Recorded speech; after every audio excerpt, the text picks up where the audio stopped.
कभी तुमने नोटिस किया है, कल तक जिस टॉपिक पर तुम ध्यान भी नहीं दे रहे थे, आज अचानक से वो हर जगह दिख रहा है, न्यूज में, रील्स में, डिबेट्स में। और फिर हमें ये लगता है ना कि यार ये इशू तो सच में इम्पोर्टेंट है। पर सच तो ये है मेरे दोस्त कि इशू नया नहीं है। हमारी सोच वहाँ पहुंचती है जहाँ मीडिया ने लाइट दी होती है। अब इसको एक सिंपल से एग्जांपल से समझो। सोचो एक सोसाइटी मीटिंग है। अब उस सोसाइटी में कई सारी प्रॉब्लम है, पानी की दिक्कत है, पार्किंग की दिक्कत है, सिक्योरिटी का भी कंसर्न है। लेकिन मीटिंग शुरू होते ही सब सिर्फ पार्किंग पर ही बात करने लगते हैं। क्यों?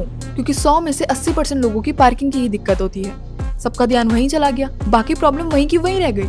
प्रॉब्लम चेंज नहीं हुआ, हमारा फोकस शिफ्ट हो गया। यही बात 18th सेंचुरी में हमें फिलोसोफर जैन जोकीज राउसी समझा गए थे। राउसी कहते हैं कि डेमोक्रेसी में पावर किंग या गवर्नमेंट के पास नहीं होती, बल्कि लोगों की कलेक्टिव सोच के पास होती है। जब बहुत सारे लोग एक ही बात पर सोचना शुरू कर देते हैं, तब वो पब्लिक ओपिनियन बन जाता है और वही डिसीजंस को इन्फ्लुएंस करती है। और यही मीडिया का रोल आता है। मीडिया सिर्फ ये नहीं बताता कि क्या हो रहा है, मीडिया डिसाइड करता है कि हम क्या सोचेंगे। जो चीज बार बार दिखाई जाती है वही इंपॉर्टेंट लगने लगती है। धीरे धीरे वही पब्लिक की ओपिनियन बन जाती है और फिर डेमोक्रेसी की डायरेक्शन भी वही डिसाइड करती है। और अगर अभी भी तुम्हें कुछ समझ नहीं आया है ना, तो इस एपिसोड का सिंपल सा मतलब है कि मीडिया पब्लिक की थिंकिंग को शेप करती है और पब्लिक थिंकिंग से ही डेमोक्रेसी चलती है। इसलिए मीडिया अगर रिस्पॉन्सिबल हो तो डेमोक्रेसी स्ट्रांग होती है। और वो तो कितनी है ये तो सभी जानते हैं। और अगर मीडिया सिर्फ शोर ही मचाती रहती है तो पब्लिक की कलेक्टिव आवाज भी कंफ्यूज हो जाती है। इसलिए अगर नेक्स्ट टाइम कोई न्यूज या ट्रेंड तुम्हें इंस्टेंटली रिएक्ट करवाने पे मजबूर करे ना, तो सोचो एक बार, ये मैं खुद सोच रही हूँ, ये सोचने के लिए मुझे मजबूर किया जा रहा है। This is episode 13th of my series from stone to story.